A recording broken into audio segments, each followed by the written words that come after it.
En règle générale, lorsque l'on parle à son entourage de sa volonté de suivre une formation de conseil en images, la première réaction est souvent l'incompréhension du métier. En effet, pour la plupart des gens, le conseil en images n'est pas vraiment un métier, où on y voit un côté superficiel ou futile.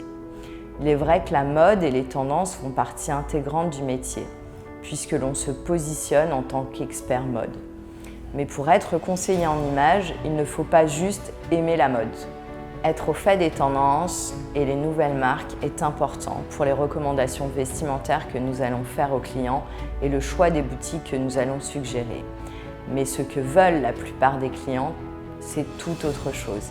Ils veulent être eux-mêmes, que nous les aidions à traduire leur essence, quel que soit leur objectif, que ce soit dans un contexte professionnel ou personnel.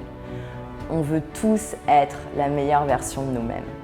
À l'ESR, notre façon de voir la mode et de l'étudier tient plus à l'expression de soi.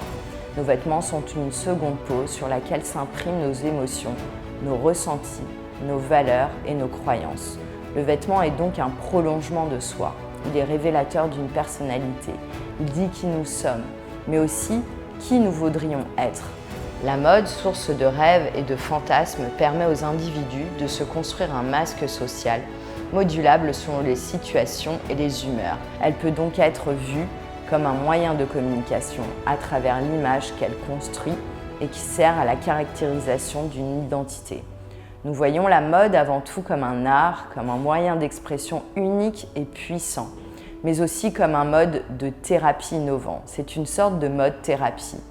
Car avoir le style vestimentaire, la coupe de cheveux, le maquillage et les couleurs qui nous valorisent et nous traduisent agit sans aucun doute sur la psychologie des personnes.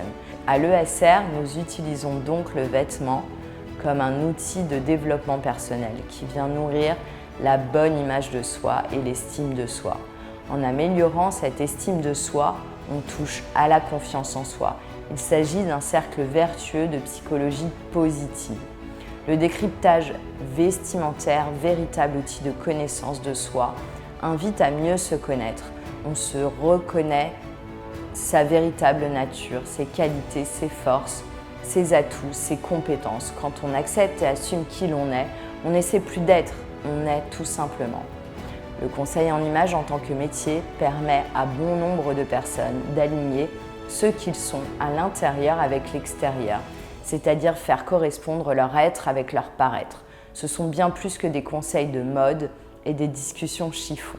Le sérieux du métier est plus qu'évident. Notre image n'est-elle pas le plus puissant outil de communication ?